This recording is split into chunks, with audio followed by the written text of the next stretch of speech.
में माननीय प्रधानमंत्री जी ने बिना किसी भेदभाव के सबका साथ सबका विकास इसी मंत्र के साथ काम किया है। माननीय प्रधानमंत्री जी, आप विकसित भारत का फाउंडेशन स्थापित कर रहे हैं। भारतवर्ष सदियों तक आपका ऋणी रहेगा। रेलवे को इतना समय देने के लिए, लगातार मार्गदर्शन देने के लिए और रिकॉर्ड बजट देने के लिए 140 करोड़ देशवासी आपको सदैव आभार प्रकट करते हैं।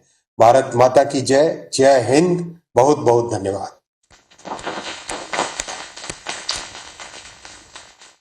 धन्यवाद माननीय मंत्री जी।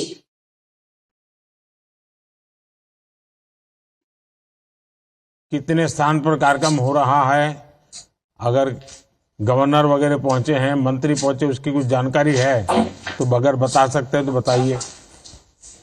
जी सर, करीब 2021 स्थानों पर लोग जुड़े हैं और करीब 40 लाख टोटल लोग जुड़े हैं आज 2021 स्थानों पर। माननीय गवर्नर्स 20 एलजी साहब और गवर्नर साहब जुड़े हैं इस कार्यक्रम में। माननीय मुख्यमंत्री गण 11 स्थानों पर जुड़े हैं, 11 राज्यों में। ऑनरेबल डिप्टी चीफ मिनिस्टर्स 8 जुड़े हैं, 14 यूनियन कैबिनेट मिनिस्टर्स जुड़े हैं, मिनिस्टर्स ऑफ स्टेट 26 जुड़े हैं सर, और राज्यों में मंत्री 156 जुड़े हैं, 590 सांसद जुड़े हैं और 1196 विधायक जुड़े। कई दिनों तक कार्यक्रम में स्कूल के छात्रों ने भाग लिया। करीब पिछले 20-25 दिन से कार्यक्रम चल रहा है, जिसमें छात्रों ने एक विकसित भारत की कल्पना में कैसे उनका स्टेशन बनेगा, कैसे वो रेलवे में देखते हैं, उस विषय को लेके क्विज हुए, ड्राइंग हुए, डिबेट कॉम्पिटिशन्स हुए और कई जगह ड्राइंग कॉम्पिटिशन्स हुए। छात्रों ने बहुत बड़ी संख्या में भाग लिया।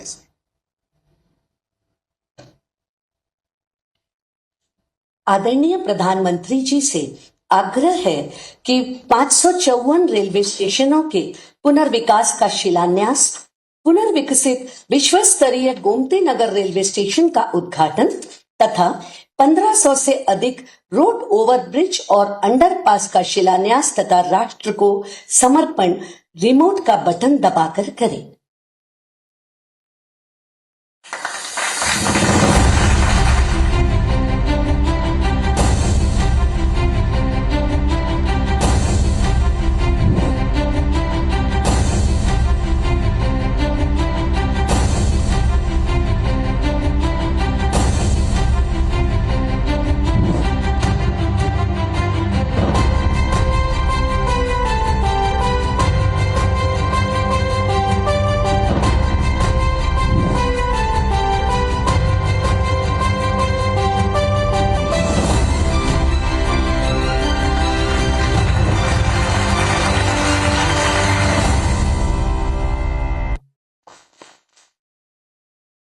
आज के इस कार्यक्रम के माध्यम से देश में रेलवे इंफ्रास्ट्रक्चर के एक नए युग का आरंभ हो रहा है। आइए देखते हैं प्रधानमंत्री जी द्वारा देशवासियों को दी जा रही रेलवे परियोजनाओं की सौगात पर बनी एक लघु फिल्म। भारतीय रेल, जिसे लेकर महज 1 दशक पहले तक एक आम धारणा थी कि इसमें बदलाव और सुधार नहीं हो सकता, पर नामुमकिन को भी मुमकिन बनाने वाले देश के दूरदर्शी प्रधानमंत्री श्री नरेंद्र मोदी जी के निर्णायक नेतृत्व में रेलवे में बदलाव के लिए हुए अथक और समग्र प्रयास। नए भारत की रेल को आधुनिक कलेवर देने के लिए पिछले 10 सालों में रिकॉर्ड 12 लाख करोड़ रुपए का किया गया निवेश और बदल गई रेलवे की तस्वीर। भारतीय रेलवे आज एक बहुत बड़े ट्रांसफॉर्मेशन के दौर से गुजर रही है। इस दशक के अंत तक भारतीय रेलवे का पूरी तरह कायाकल्प होने जा रहा है। पिछला दशक प्रधानमंत्री जी के दृढ़ संकल्प और स्पष्ट नीति को दर्शा रहा है। तभी तो मात्र 10 वर्ष में 30,000 किलोमीटर से अधिक रेल लाइन का निर्माण और दोहरीकरण हुआ। 40,000 किलोमीटर से अधिक रेल लाइन का विद्युतीकरण भी हुआ। 6000 से अधिक स्टेशनों पर हाई स्पीड वाईफाई की सुविधा डिजिटल इंडिया की पहचान बन रही है। डेडिकेटेड फ्रेट कॉरिडोर से माल ढुलाई में तेजी आई है, तो वहीं अत्याधुनिक सुविधाओं से युक्त स्वदेशी वंदे भारत और अमृत भारत ट्रेनें आत्मनिर्भर भारत के सपने को साकार कर रही हैं। देश भर में स्टेशनों के सौंदर्यीकरण एवं आधुनिकीकरण का काम बड़े स्तर पर एक अभूतपूर्व गति से हो रहा है। यात्री सुविधाओं को बढ़ाने और रेलवे इंफ्रास्ट्रक्चर को विश्व स्तरीय करने के लिए 1300 से अधिक रेलवे स्टेशनों को अमृत स्टेशनों के रूप में पुनर्विकसित किया जा रहा है। अमृत भारत स्टेशन योजना के अंतर्गत भोपाल का रानी कमलापति स्टेशन हो, गुजरात का गांधीनगर कैपिटल स्टेशन हो, बेंगलुरु का सर एम विश्वेश्वरैया टर्मिनस हो या श्री राम जन्मभूमि स्थित अयोध्या धाम स्टेशन आज बदलते भारत की तस्वीर पेश कर रहे हैं। ऐसे शानदार स्टेशन पहले लोग विदेशों में ही देखते थे, अब भारत में भी ऐसे स्टेशन बन रहे हैं। इसी दिशा में आज एक स्वर्णिम अध्याय जोड़ रहा है। 41,000 करोड़ रुपए की 2000 से अधिक रेल परियोजनाओं की देशवासियों को दी जा रही है सौगात, जिसमें शामिल है 554 स्टेशनों का कायाकल्प और 1500 से अधिक रोड ओवरब्रिज और अंडरपास का निर्माण। आज प्रधानमंत्री नरेंद्र मोदी जी लोकार्पित कर रहे हैं अत्याधुनिक सुविधाओं से युक्त पुनर्विकसित गोमती नगर रेलवे स्टेशन और कर रहे हैं वर्चुअल शिलान्यास देश भर में 553 रेलवे स्टेशनों के पुनर्विकास का। ये अमृत स्टेशन बनेंगे सिटी सेंटर, जो हमारी महान संस्कृति, लोक विरासत और स्थानीय वास्तुकला को दर्शाएंगे। यहाँ होंगे एयर कॉन्कोर्स, आधुनिक वेटिंग लाउंज, फूड कोर्ट और किड्स प्ले एरिया, पर्याप्त पार्किंग की सुविधा, मल्टी मोडल कनेक्टिविटी और आवागमन के लिए अलग अलग प्रवेश द्वार जैसी सुविधाएं। साथ ही ये स्टेशन होंगे पर्यावरण अनुकूल और दिव्यांग फ्रेंडली भी। पिछले एक दशक में भारतीय रेलवे नागरिकों की सुरक्षा के प्रति बहुत ही गंभीरता से काम कर रही है। सुगम रेल और सड़क यातायात तथा रेलवे क्रॉसिंग पर सुरक्षा सुनिश्चित करने एवं यात्रा में समय की बचत के लिए देश भर में ओवरब्रिज और अंडरपास का लगातार हो रहा है निर्माण। 2014 से 2023 के दौरान 10,000 से अधिक रेल लाइन के ओवरब्रिज और अंडरब्रिज का काम पूरा हुआ है।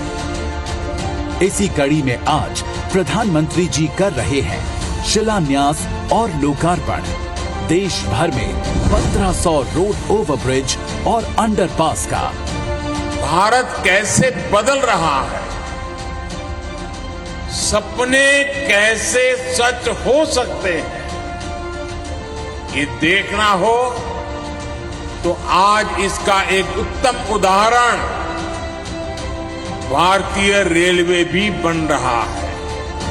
निर्माण की अभूतपूर्व रफ्तार की मोदी सरकार की गारंटी से सुनिश्चित होगा विकसित भारत का संकल्प। जय हिंद।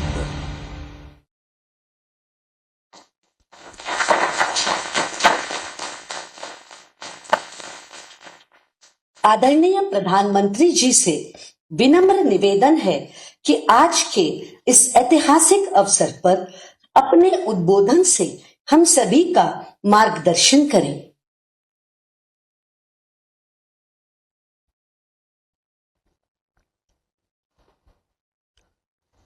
नमस्कार। आज का ये कार्यक्रम नए भारत की नई कार्य संस्कृति का प्रतीक है।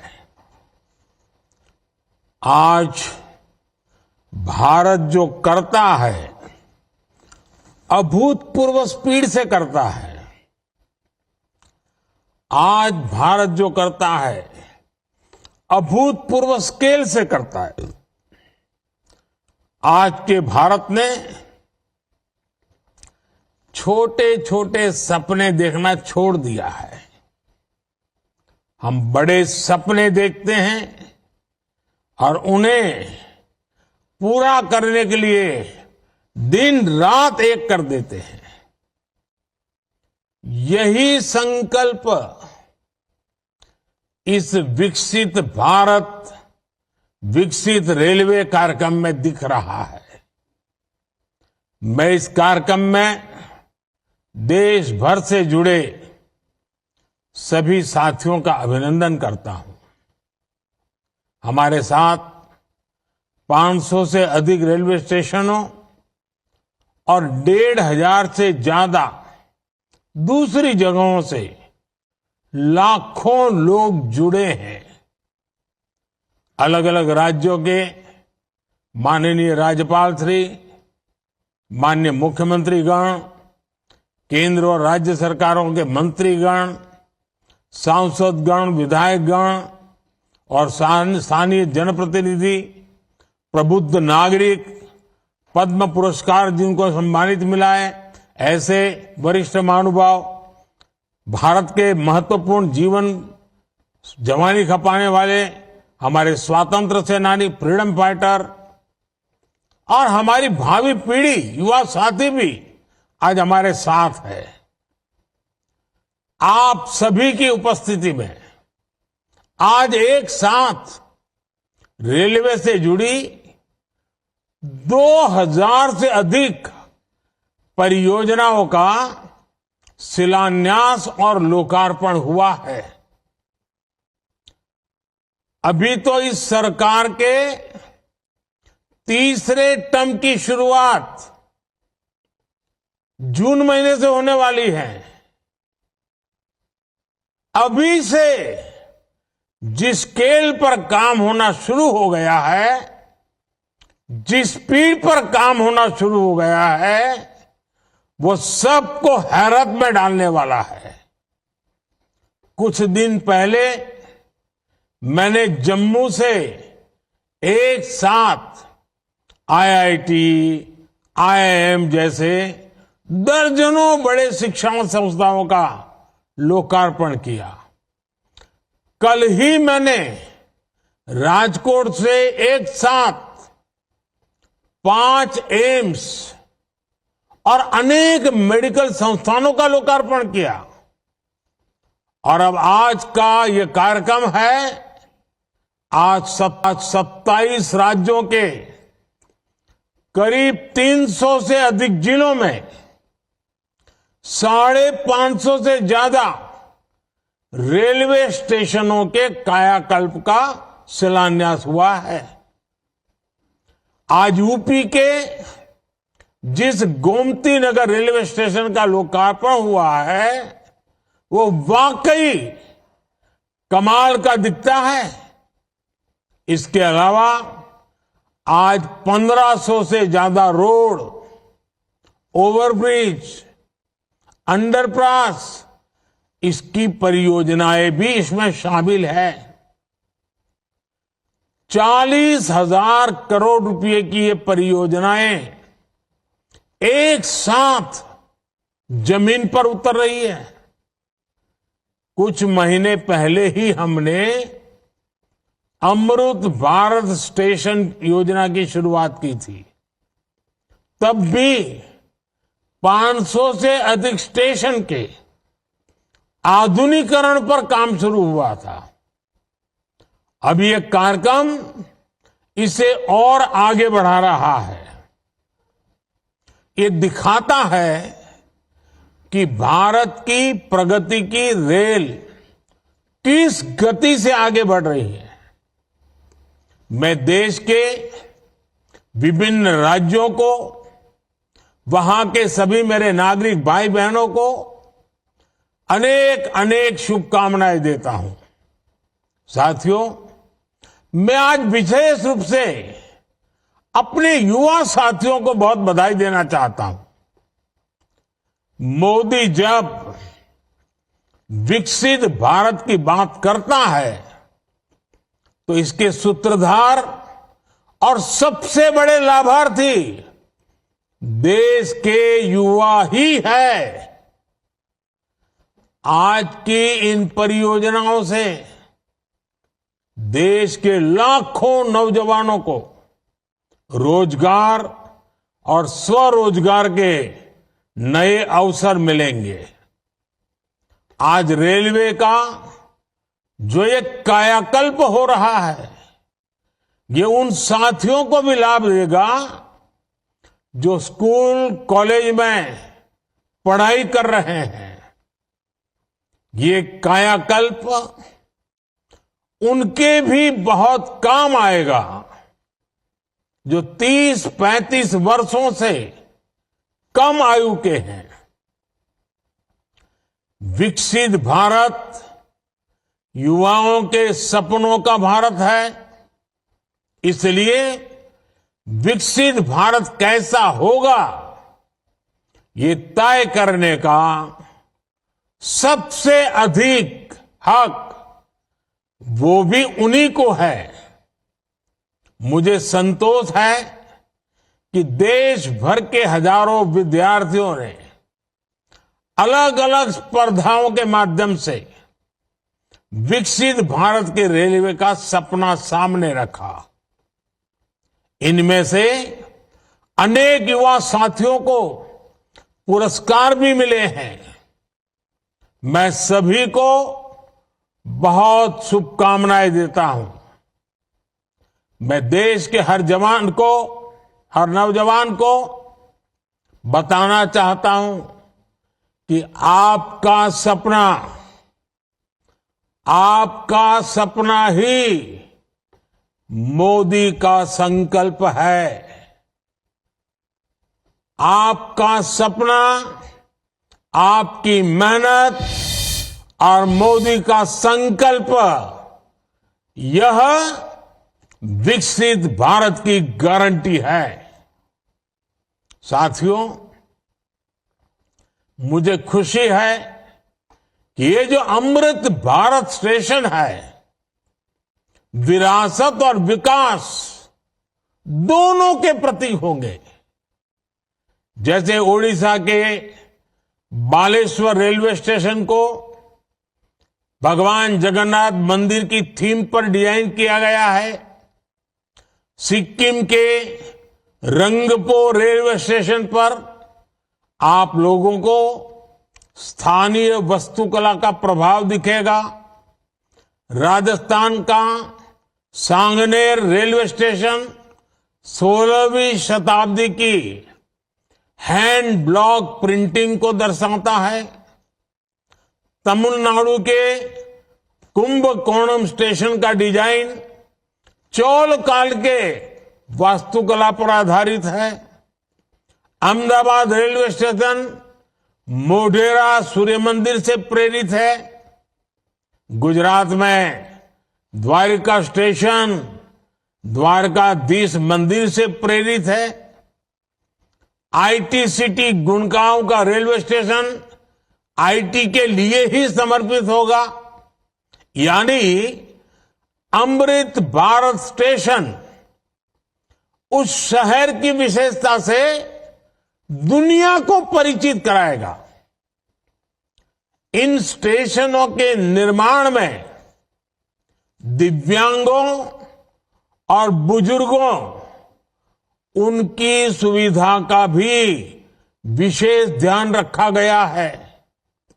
साथियों, बीते 10 वर्षों में हम सभी ने एक नया भारत बनते देखा है और रेलवे में तो परिवर्तन साक्षात हम अपनी आंखों के सामने देख रहे हैं।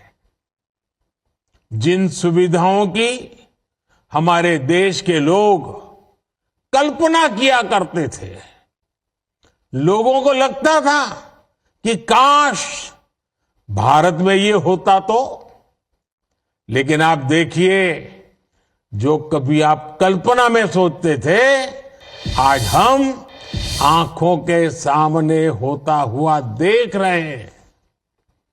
एक दशक पहले तक वंदे भारत जैसी आधुनिक सेमी हाई स्पीड ट्रेन के बारे में कभी सोचा था, सुना था, किसी सरकार ने कभी बोला भी था? एक दशक पहले तक अमृत भारत जैसी आधुनिक ट्रेन की कल्पना बहुत मुश्किल थी। एक दशक पहले तक नमो भारत जैसी शानदार रेल सेवा के बारे में किसी ने कभी सोचा नहीं था। एक दशक पहले तक विश्वास ही नहीं हो पाता था कि भारतीय रेल का इतनी तेजी से बिजलीकरण होगा। एक दशक पहले तक ट्रेन में स्वच्छता, स्टेशन पर सफाई, ये तो बहुत बड़ी बात मानी जाती थी। आज ये सब रोजमर्रा की जिंदगी का हिस्सा बन गए हैं। एक दशक पहले तक मानव रहित फाटक भारतीय रेल की एक पहचान बन चुकी थी, एक आम तस्वीर थी। आज ओवरब्रिज, अंडरब्रिज से वे रोक टोक और दुर्घटना रहित आवाजाही सुनिश्चित हुई है। एक दशक पहले तक लोगों को लगता था कि एयरपोर्ट जैसी आधुनिक सुविधाएं सिर्फ पैसे वाले लोगों के ही भाग्य में है। आज गरीब और मिडिल क्लास के लोग रेलवे स्टेशन पर भी एयरपोर्ट में जैसी सुविधा होती है ना, वो सुविधा रेलवे में सफर करने वाला मेरा गरीब भाई बहन भी उसका लाभ ले सकता है। साथियों, दशकों तक रेलवे को हमारे यहाँ की स्वार्थ भरी राजनीति का शिकार होना पड़ा, लेकिन अब भारतीय रेलवे देशवासियों के लिए ईज ऑफ ट्रैवल का मुख्य आधार बन रही है। जिस रेलवे के हमेशा घाटे में होने का रोना रोया जाता था, आज वो रेलवे परिवर्तन के सबसे बड़े दौर से गुजर रही है।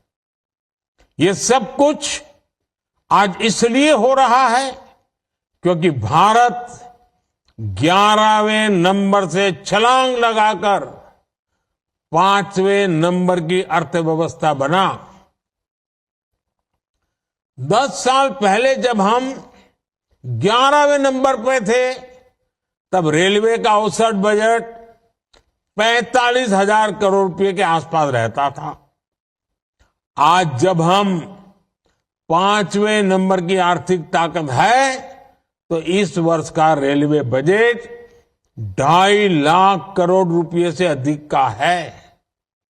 आप कल्पना कीजिए, जब हम दुनिया की तीसरी बड़ी आर्थिक महाशक्ति बनेंगे, तो हमारा सामर्थ्य कितना अधिक बढ़ेगा।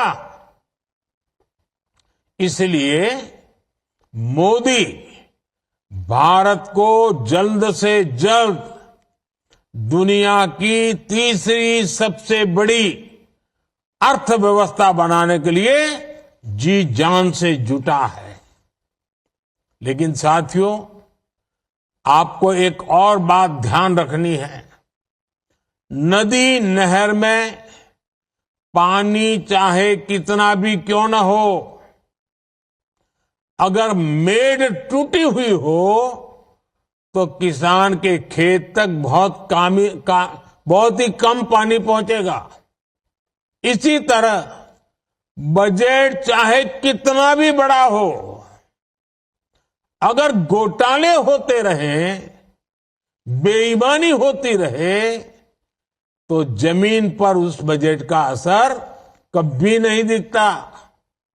बीते 10 वर्षों में हमने बड़े बड़े घोटालों को, सरकारी पैसे की लूट को बचाया है। इसलिए बीते 10 वर्षों में नई रेलवे लाइन बिछाने की गति दोगुनी हो गई। आज जम्मू कश्मीर से लेकर नॉर्थ ईस्ट तक ऐसे स्थानों तक भी भारतीय रेल पहुंच रही है जहां लोगों ने कभी कल्पना भी नहीं की थी। ईमानदारी से काम हुआ, तभी 2,500 किलोमीटर से अधिक डेडिकेटेड फ्रेट कॉरिडोर का काम हुआ है। यानी आपने टैक्स के रूप में, टिकट के रूप में जो पैसा दिया, उसकी पाई पाई आज रेल यात्रियों के हित में ही लग रही है। हर रेल टिकट पर भारत सरकार करीब करीब 50% डिस्काउंट देती है। साथियों, जैसे बैंक में जमा पैसे पर ब्याज मिलता है, वैसे ही इंफ्रास्ट्रक्चर पर लगी हर पाई से कमाई के नए साधन बनते हैं, नए रोजगार बनते हैं। जब नई रेल लाइन बिछती है तो मजदूर से लेकर इंजीनियर तक अनेक लोगों को रोजगार मिलता है। सीमेंट, स्टील, ट्रांसपोर्ट जैसे अनेक उद्योगों, दुकानों में नई नौकरियों की संभावनाएं बनती हैं। यानी आज जो ये लाखों करोड़ रुपए का निवेश हो रहा है, ये हजारों प्रकार के रोजगार की गारंटी भी है। जब स्टेशन बड़े और आधुनिक होंगे, ज्यादा ट्रेनें रुकेगी, ज्यादा लोग आएंगे, तो आसपास रेहड़ी पटरी वालों को भी इससे फायदा होगा। हमारी रेल छोटे किसानों, छोटे कारीगरों, हमारे विश्वकर्मा साथियों के उत्पादों को बढ़ावा देने वाली है। इसके लिए वन स्टेशन वन प्रोडक्ट योजना के तहत स्टेशन पर विशेष दुकानें बनाई गई है। हम रेलवे स्टेशनों पर हजारों स्टॉल लगाकर उनके उत्पाद बेचने में भी मदद कर रहे हैं। साथियों, भारतीय रेल यात्री सुविधा ही नहीं है, बल्कि देश की खेती और औद्योगिक प्रगति का भी सबसे बड़ा वाहक है। रेल की गति तेज होगी तो समय बचेगा। इससे दूध, मछली, फल, सब्जी ऐसे अनेक उत्पादन तेजी से मार्केट पहुंच पाएंगे। इसमें उद्योगों की लागत भी कम होगी। इससे मेक इन इंडिया को, आत्मनिर्भर भारत अभियान को गति मिलेगी। आज पूरी दुनिया में भारत को निवेश के लिए सबसे आकर्षक माना जा रहा है। इसका एक बड़ा कारण ये आधुनिक इंफ्रास्ट्रक्चर भी है। आने वाले 5 वर्षों में जब ये हजारों स्टेशन आधुनिक हो जाएंगे, भारतीय रेल की क्षमता बढ़ जाएगी, तो निवेश की एक और बहुत बड़ी क्रांति आएगी। भारतीय रेल को अपने कायाकल्प के इस अभियान के लिए मैं एक बार फिर अनेक अनेक शुभकामनाएं देता हूं और सभी देशवासियों को भी एक साथ इतना बड़ा कार्यक्रम का हिस्सा बनना, एक ही कार्यक्रम में लाखों लोगों का जुड़ना, सभी आदरणीय मुख्यमंत्रियों का समय निकालना, गवर्नर जी का समय मिलना, ये अपने आप में आज का ये कार्यक्रम शायद हिंदुस्तान में एक अनेक प्रकार की नई संस्कृति को लेकर के आया है। मैं मानता हूं ये रचना बहुत ही उत्तम प्रकार की आज के कार्यक्रम में रचना बनी है। आगे भी हम इसी प्रकार से समय का सर्वाधिक अच्छा उपयोग करते हुए विकास की गति को एक साथ चारों दिशाओं में तेजी लाएंगे। ये आज हमने देख लिया है। आपको भी मेरी बहुत बहुत शुभकामनाएं हैं। बहुत बहुत धन्यवाद।